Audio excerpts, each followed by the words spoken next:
and welcome the most awesome woman in my world today, your pastor's wife, Sister Sherry Hunt, as she comes to bless you with a word. Amen.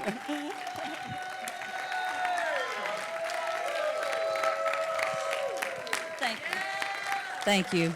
Oh my gosh. Happy Mother's Day, everybody. Happy Mother's Day. All right. Well, this is a big favor to my Wednesday night friends, because if he had not have said that y'all were asking and saying that and speaking that Wednesday night, I had told him no.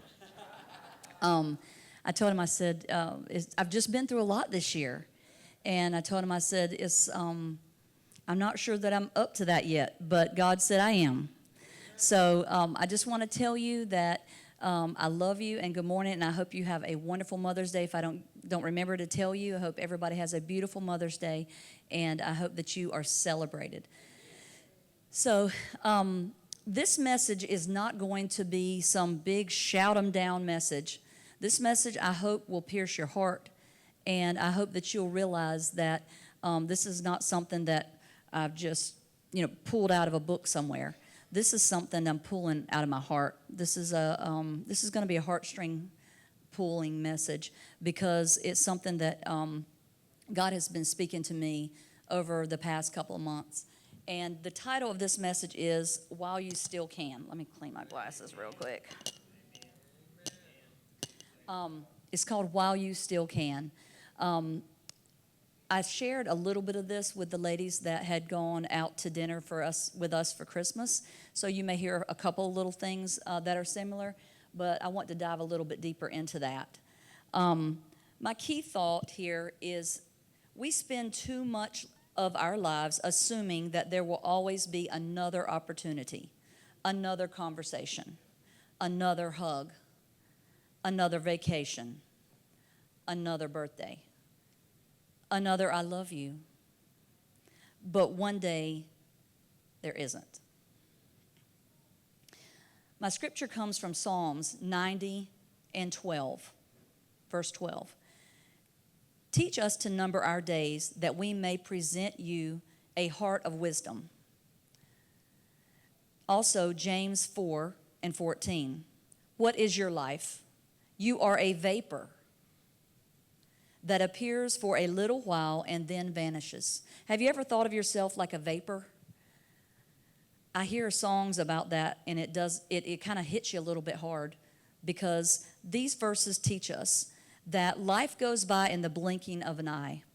Count your days is what the first verse was talking to us about, so that you will be wise with each one.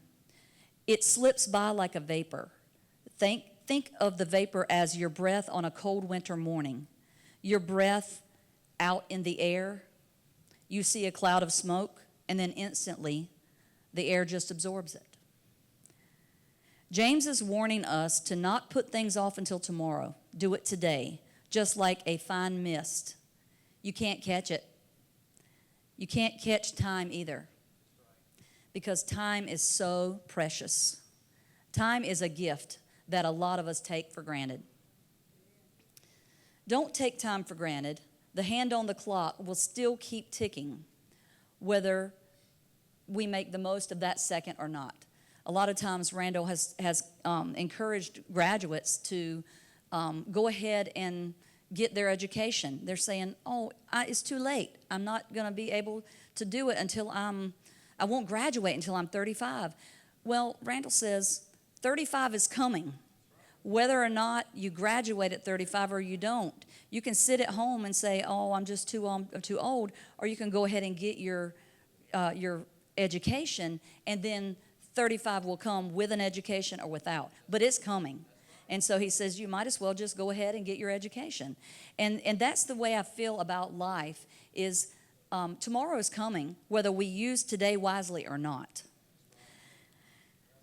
I want to tell you a very sensitive story that's very precious to me, and I'm sharing this because I love y'all, and this is very intimate. This story is called "The Last Happy Birthday."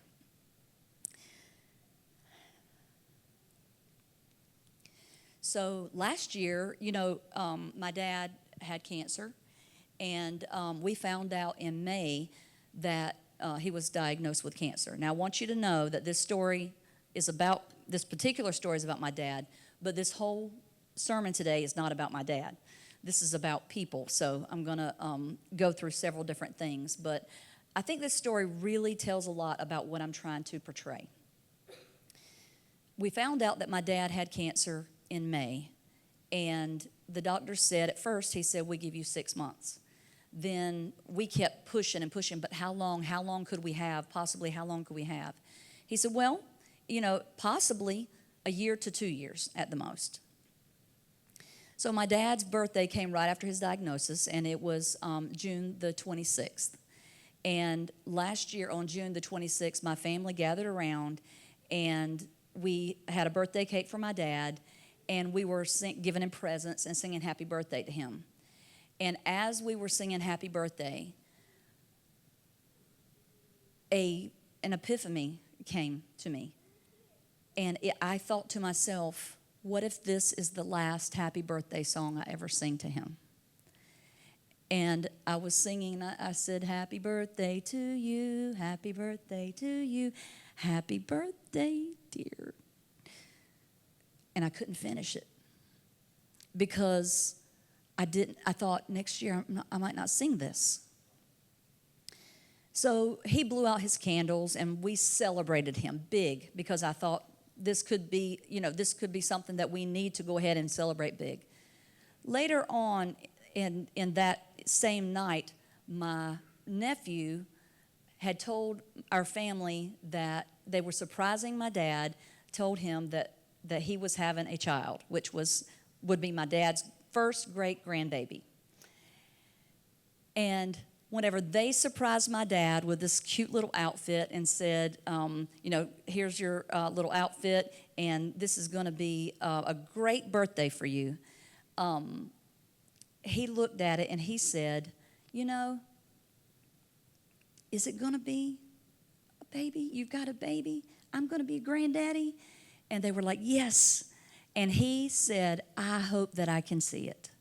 And when he said that, I thought, well, what would make you not see it? And then I said, oh my gosh, we don't know. So, knowing in your heart that this might be the last one, my dad began to cry, and the mixture of hope and pain on his face that day said it all to me. Because he had hope that he was going to see the grandbaby, he was going to have another birthday. He had pain knowing it might not be. It might be the last. Realizing that he may never meet the baby, the moments that I tried to preserve with him throughout this time were just tragic because I felt so desperate to spend every moment with him this past year. As we went through the year, I felt like I didn't want him to think I was telling him goodbye, so I didn't tell him goodbye, but I felt pressured to try to make him feel how I felt about him. Everything in me just kind of turned because I was like, we have to savor every second. I went to every doctor's visit with him. I went everywhere with him. I went and stayed with him. I helped my mom take care of him. I spent time with him. And as he got sicker and sicker, he began to lose weight. And I was panicking. I was like, Daddy, you have to eat. You have to eat. You've got to eat. And this was just so difficult to me because I was preserving moments that I had never preserved before. Before, a night sitting on the couch watching a random Fox News show meant nothing to me. And now it meant everything. We talked about everything on the show.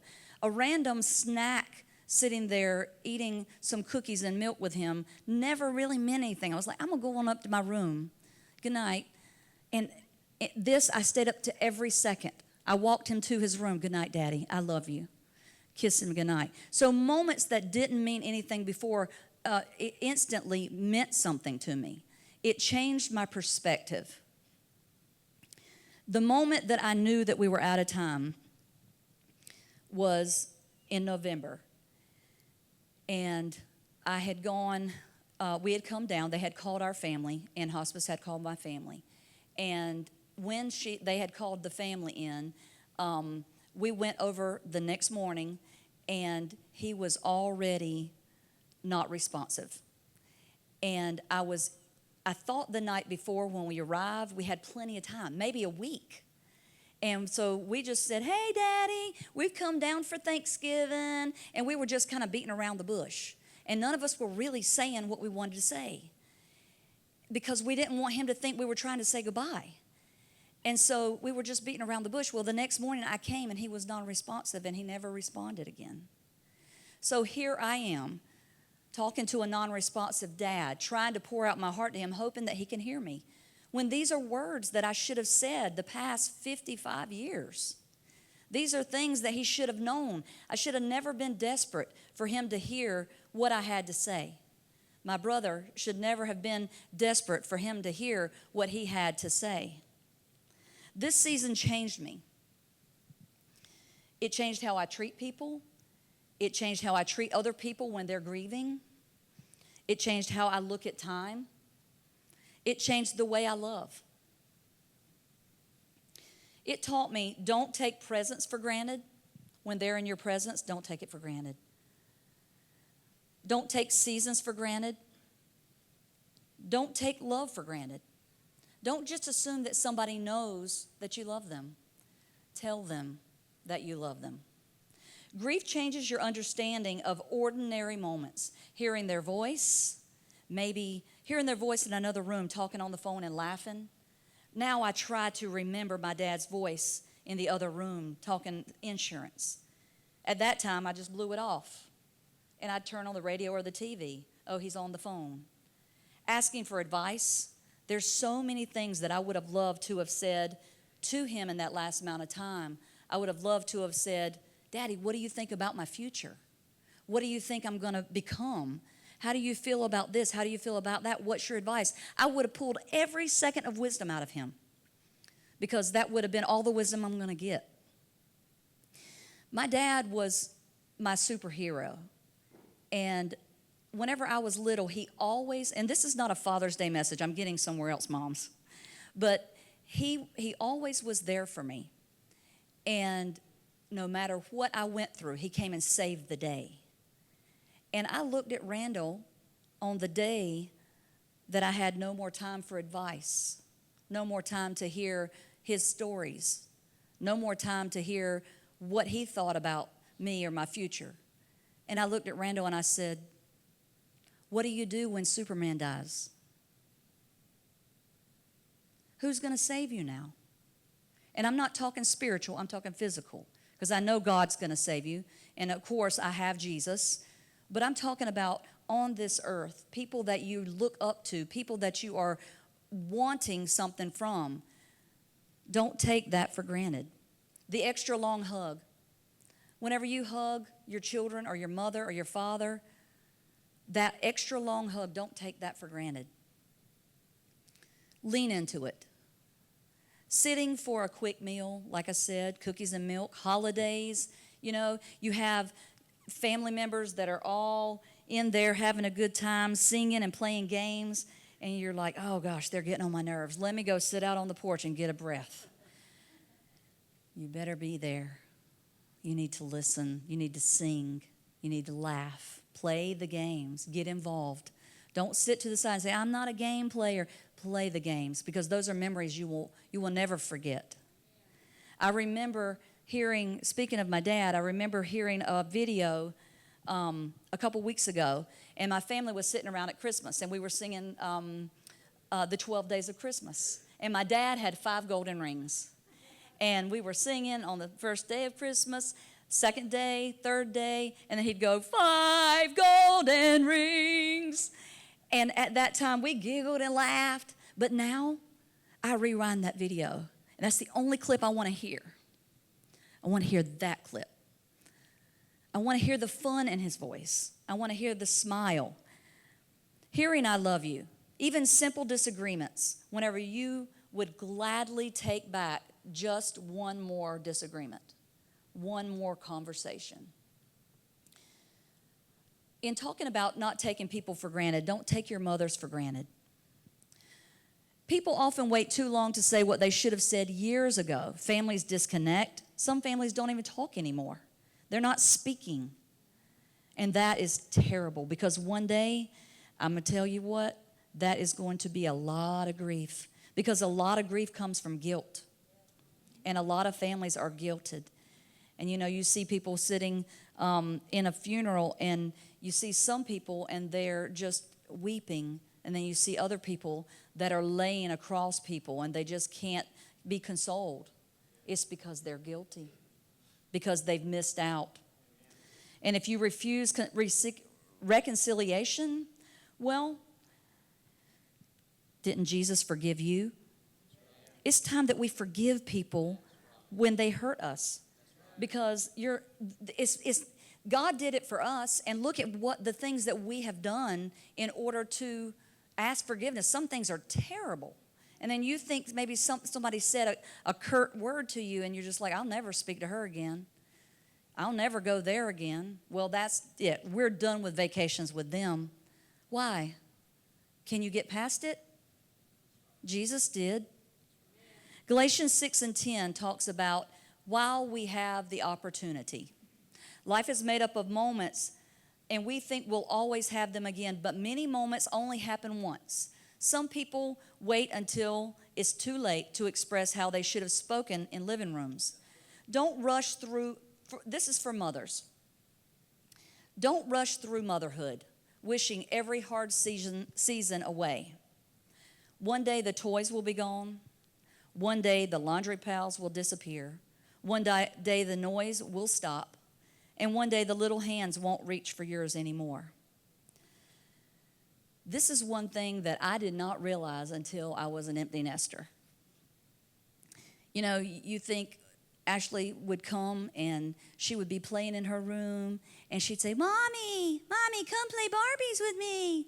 And I said, I will, baby. I'm going to in just a few minutes. I'm trying to pay bills. I'm trying to clean the floor. I'm trying to answer the door. I'm trying to answer the phone. I'm busy. Mommy, come play Barbies. I know that you can't get there every second, but there's sometimes when you can take out 5 minutes that would mean the world to that child. One day the toys will be gone. You walk all around the floor and you step on toys. Oh man, that Lego. Get your Legos out of here. I wish I had a Lego to walk on right now. Whenever your children are up and they're grown, and you guys know that, the people that have grown kids, it feels so good to have toys laying around and things laying around. Ashley's up and gone. She's left the house. But she leaves her earrings on my end table. Whenever she comes to my house, she leaves little things on my end table, and I don't move them now. I want to walk in the living room and see her earrings there, because it tells me she's coming back. She's not gone. Ball games that are missed because of work. Band concerts missed because I'm just not into music. Vacations postponed because I can't take time off work right now. Family dinners skipped because I don't like those people. Working too much because maybe we don't have everything that we need and we need more. Just being too busy in general. Moms, don't be too busy for your kids. Don't be too busy for the hug. Don't be too busy to sit down when they ask you to take a second and watch TV with them. Don't be too busy for anything. Because I told a mother this last year, and she was like, my son is in this house, and he is playing the trumpet, and it's getting on my nerves. Oh, my gosh. And I said, savor that moment, because you know what? There's one day that you're going to wish you heard that trumpet playing. I used to hear Ashley and Adam in their rooms practicing their instruments, and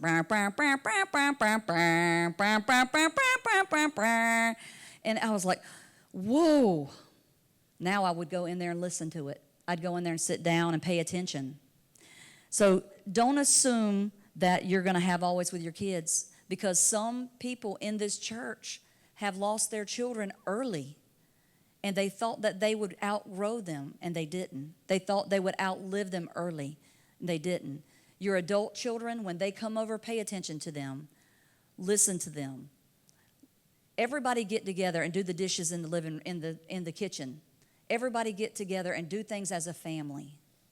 Children, don't assume that your parents will always be there. Don't assume that your mom is always going to be there. Ask questions while you can. Listen to their stories. Sit with them, hug them, honor them while they hear it. Because like I told the stories about my dad, I wish that I could have done any of these things again. I'd love to hear stories about his past, about his childhood. I'd love to hear fishing stories, hunting stories, anything. Hug them long, honor them while you can hear it. It's so important to honor our parents. Of course, if you have good parents. Now, I'm not saying that everybody has a good parent, because they don't. But if you've got good parents that love God, and they are very, very good to you, then honor them. 1 John 3:18 says, "Dear children, let not love with words or speech. Let us not love with words or speech, but with actions and truth." What is God telling us there? God is telling us not to just say it, show it. He wants us to show it to them. In other words, do what we were talking about earlier. Go and spend quality time with them. Ephesians 6:2 says, "Honor your father and your mother, so that they may live long in the land that the Lord has given you." Honoring your parents is essentially investing in long life.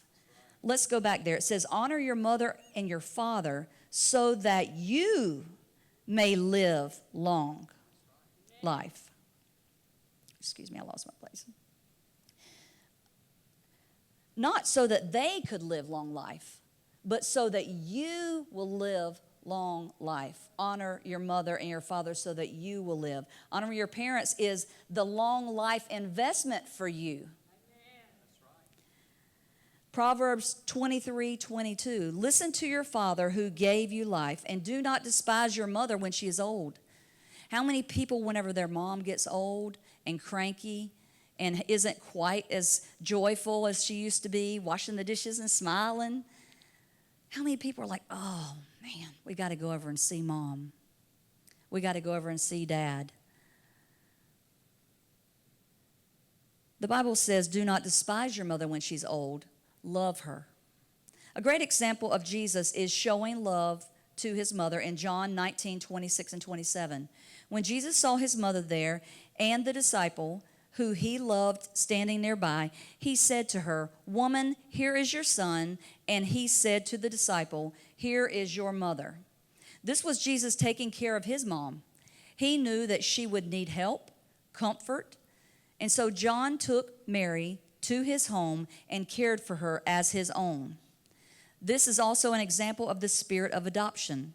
If Jesus could prioritize his mom while saving the world, we can certainly call our mom back or help her with the remote control.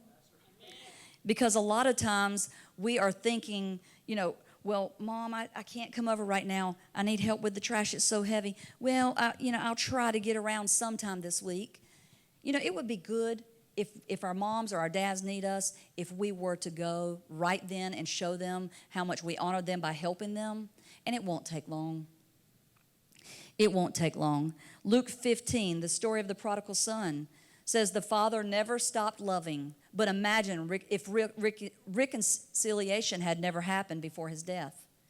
The father never stopped loving, always hoping the son would come home, always praying, always believing, holding on that he's going to come back because he knew he raised him right, and he came back home. But if he had never come back home, imagine how if that reconciliation had not ever happened.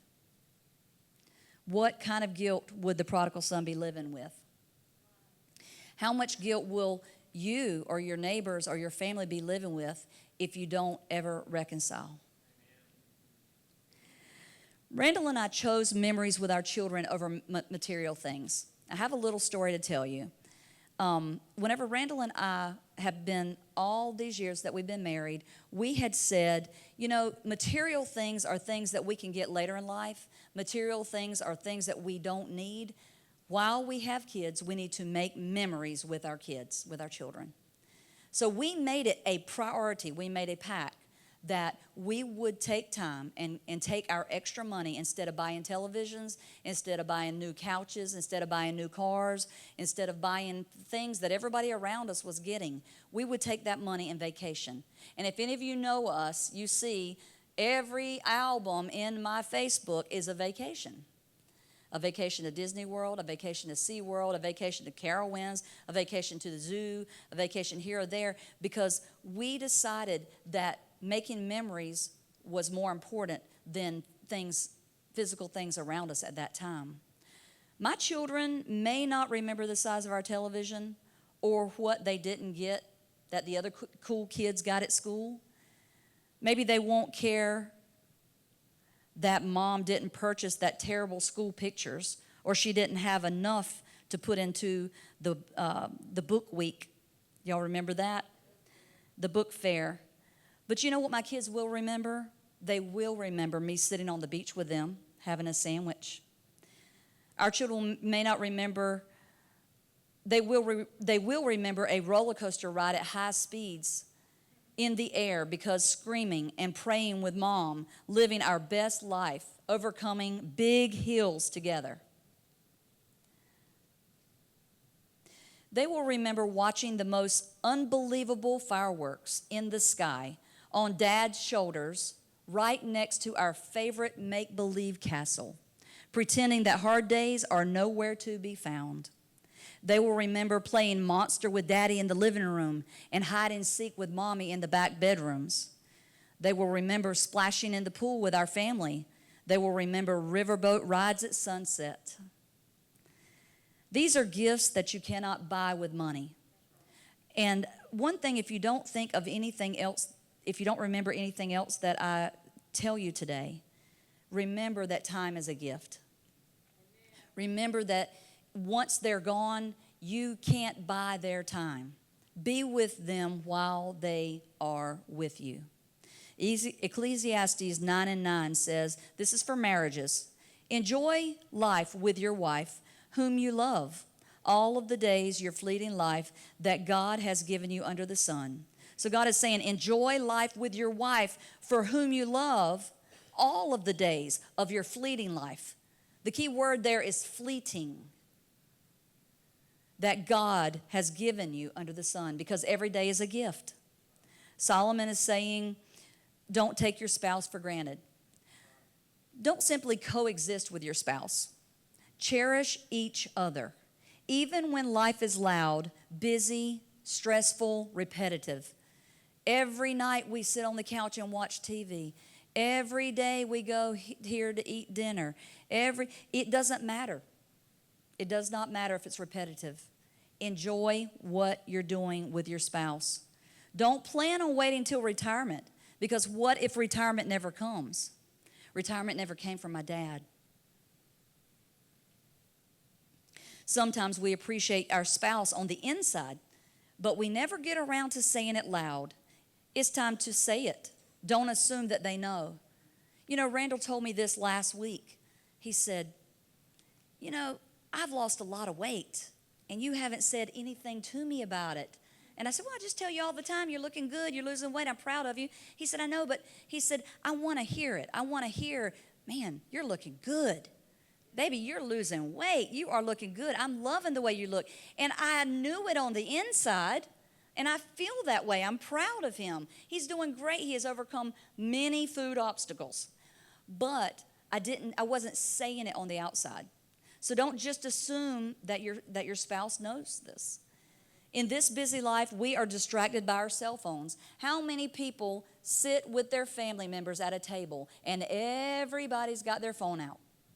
And everybody's looking at their phone and nobody's talking. I've been in restaurants before and seen couples, and the man and the woman are sitting there on their phone eating in the restaurant on their phone and never speak. And it's unbelievable what cell phones, how they have taken over lives. They've taken over speaking. They've taken over being together. There's a lot of times you'll be walking with your husband or your wife, and you're just like, yep. And I'm guilty of it. I'm just walking and I'm looking at something, and Randall said, whoa, you're gonna fall. Hey, wait, be careful. Look where you're going. I'm not even looking where I'm going. I'm so consumed with that phone, where I should be enjoying that hand-in-hand moment. I should be enjoying, oh, look at the sunset. Look at that. Oh, that's funny. We're running until we're exhausted. Then we say to ourselves and our spouse, maybe later, not right now. You sit on the same couch every night and maybe you don't even talk. You just watch TV and get up and go to bed. Kind of like friends. But once they pass away, or once they're gone, or once something happens to your marriage, then you're thinking, well, I wish I had that time back.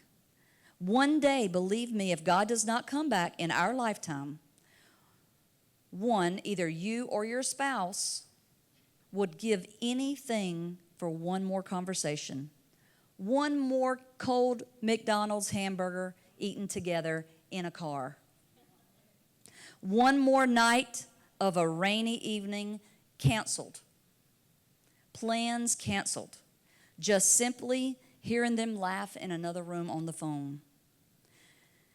Listen to their corny jokes. Randall tells all kinds of jokes, and I'm like, that's not funny to me, but I'm listening. Yes. Take the vacation. Laugh again. It's okay to laugh again. Our society has become too serious. It's okay to laugh. Live now. Later may be too late. And I want you to listen to this. And I have this all in caps on my notes. Sometimes the greatest moments in life aren't the expensive ones. Sometimes it's just sitting on the back porch with the one you love and a popsicle. Now, that's the truth. Some of my very favorite moments are sitting on the back porch with Randall, just chatting about the birds, chatting about the trees, chatting about a little animal little crawling bug crawling across with a popsicle, because we laugh and we'll talk. And it's just, those moments are very, very special later on. Real love is being thankful for the tough days because you still have someone to have a tough day with. My mom said this the other day, every day with my dad was not the best, but she would give anything for another tough day with him. Another day to sit down at the end and say, it's been a day, which is what we said yesterday. We got home and leaned up against the counter, and I looked at him, I said, it's been a day. He said, it has been a day. That was at 1:30 this morning. But it was our day, and we spent it together. The greatest tragedy is not losing someone that you love deeply. The greatest tragedy would be realizing that it's too late to show someone how much they truly meant to you. Ecclesiastes 3:12 and 13. For I know that there is nothing better for people than to be happy and to do good while they live. Now God is saying that there's nothing better for people than to be happy and do good while they live. That each moment that they have, they may eat and find satisfaction in all of their labor. It is a gift from God. And this is in the Bible. He said it is a gift. Basically what Solomon was saying, stop and smell the roses. Time is our gift. Life is our gift. And a lot of times, I'm going to that in just a minute. Find joy in the simple things. Find joy in the small things. Memories matter because people matter. And we only get one life. And this is something that I say to Randall a lot. I feel like a lot of times we're rushing and rushing and rushing and rushing here and rushing there and rushing, and days are going by fast. Days are going. And I get up, and then all of a sudden, it's the next morning. And I get up, and it's the next morning. And time is going so fast. And I told Randall, I said, I don't want to spend my life doing things I don't want to do. I don't want to spend my life doing things that don't make me happy. I don't want to spend my life doing things that make me miserable. I want to spend my life with my family enjoying every single moment because I don't get a redo. You only have one life. And I told him, we're 55 now. We're middle age. The last 55 years is a blur. I might have 50 more years, praise God, but I might not. But the thing about it is that time is going by so fast, and once I get to 80 and 90 and 100, I don't get another redo. This is it. We do have heaven. We can look through heaven, but we're going to be so busy loving God and enjoying heaven, we're not going to be able to live like in this terrible earth here and enjoy the things that we enjoy now. Things that we have right now are going to pass away, and they're not going to be in heaven. That's going to be wonderful things. But the thing about it is enjoy the things that you enjoy now, because there's no redo. Taking pictures. I would like to encourage you to take pictures of your loved ones. I am the picture taker in our family, and whenever we go on vacation, I am staying back taking pictures of everything. I'm taking pictures of my family walking. I'm taking pictures of sightings. I'm taking pictures of me. I'm taking pictures of everything. And when we get home, everybody in my family kind of goes on to the next ride, or they go on to the next animal in the zoo or wherever. But when we get home, they don't have any pictures. And they're all saying, Mom, put all your pictures on the TV. Let's see. And I'm like, wait a minute. Now, you left me when we were there, and y'all were hurry, hurry, hurry. And I'm taking pictures because I am enjoying every moment. I don't ever want to forget it. Whenever Adam was a baby, I would take pictures and videos of him. And I wanted to take a picture of him sneezing, or a video of him sneezing, a video of him laughing, a video of him yawning, a video of him burping. I have videos of him doing every single thing that I could think of that one day I would want to remember. How did he look? How did he sound? How did he smell? Because these things are important to me, and they should be important to you. Voice recordings. One day you're going to look your spouse, your child, or your mom or dad, and you're going to try to remember their voice. Get their voice on recording. Record the way they look, the way they act, the way they walk. I see pictures of my dad, and there's some pictures I'm like, yeah, that's a posed picture, that's a posed picture. But then there's some pictures that are so real because that's the way I saw him. And those pictures might not mean anything to my mom, but when you see someone, that's the way you see them. So take a picture of that, take a video of that, record that, save those moments. Wanting to remember every laugh, every sneeze, every cry, every sound, one day the pictures will become priceless because they hold moments that you can never recreate. You can't recreate them if you go back to the same park and try to do the exact same thing again. If you go sit on the back porch, try to eat another popsicle, you're not going to recreate the moment that you had. I've tried it. You can't. Your loved one's voice may someday only exist on a recording. James 4:8, draw near to God, and he will draw near to you. Luke 10:39. Mary was listening to the Lord's word, seated at his feet. In John 12, Mary pours the expensive perfume on Jesus before he went to the cross. Everyone around her thought that it was excessive.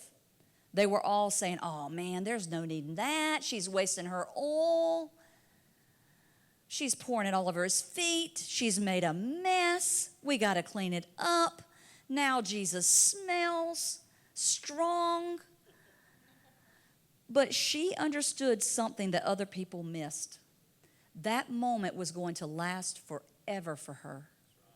And when he was up on the cross and was not able to do anything else, and the only thing he had was memories and feelings, because all these people around him were shouting at him and screaming at him and fussing at him, that moment came back to him, and it helped him get through. Mary gave love while she still had that opportunity, and she didn't care what anybody in the room said. Other people criticized that moment, but Jesus honored it forever. Encourage people now. The church, this is for the church. Encourage people in the church.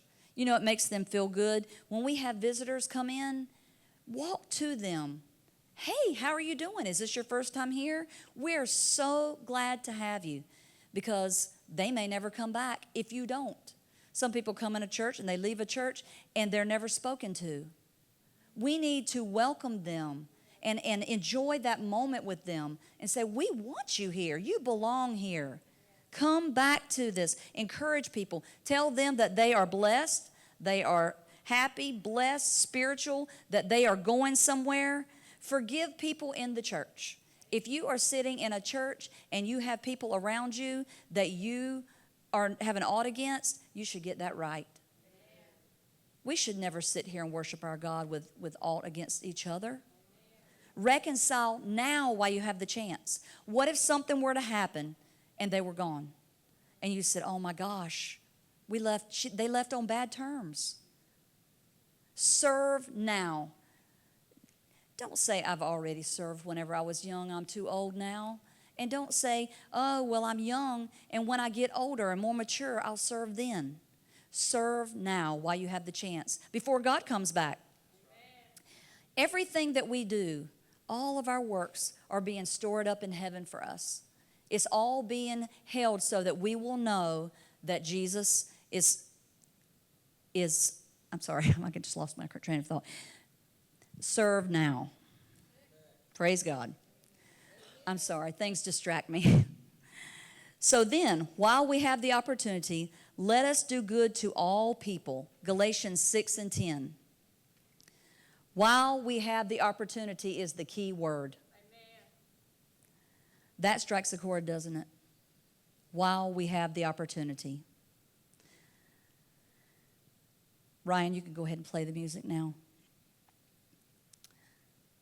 Spend time with God. Worship Him in your time off. Because we've talked about mothers, we've talked about children, we've talked about spouses, we've talked about spending time with people. We've talked about spending time with our family.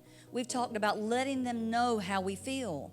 We've talked about making them aware of how they make us feel inside. But do we do that with Jesus? Do we tell Him how we feel, or do we just assume He knows? He knows I love Him. He knows I want to go to heaven. Worship Him, because worshiping Him is His favorite thing. That's His gift. Down here we have the gift of life that we can spend with each other. The only thing that we can give God is our worship and our prayer. And He talks to us like I would love to hear advice from my father again. He talks to us when we read the Bible. He speaks to us through the Bible. He's given us advice through the Bible. Read the Bible and let Him talk to you. Worship Him, let Him know. Slow down. Life goes by fast. Listen for Jesus. Listen for His voice. Sit in His presence. Relationships only stay close when time is invested. Relationships only stay close when time is invested. Therefore, your relationship with God only stays close when you invest time with Him. He's not going to come asking you for time. He's waiting. He's waiting. He's not gone. Matthew 6:26 says, "Look at the birds of the sky. Your heavenly Father feeds them." Yesterday, we had Caitlin's graduation, and she graduated with her bachelor's degree, and I'm so proud of her. And there was a lady who got up and made a speech, and she talked about the birds. And she said, we're outside. The graduation was outside, and she said, I want everybody to be quiet. Shh. Listen to the birds. She said, our Father feeds those birds that are singing every day. She said, and don't you know that He will take care of you the same way He takes care of them? And so we need to look at the sky. We need to look at the birds. We need to smell the flowers. We need to hear quiet conversations. We need to slow down and live. Some people are moving so fast through life that they never actually experience it. So call somebody. Forgive somebody. Hug somebody. Take that trip. Go to the recital. Sit with your parents. Put your phone down. Make memories while you still have time. Tell people you love them. And in closing, give flowers to the people who can still smell them. Say I love you while people can still hear it. Take the pictures. Get in the pictures. Love deeply while you still can. John 13:34 says, love one another. And that is God's greatest thought for us today. And I hope that this has somehow helped you to realize that it's time for us to rethink this life and know that it is a gift. Amen.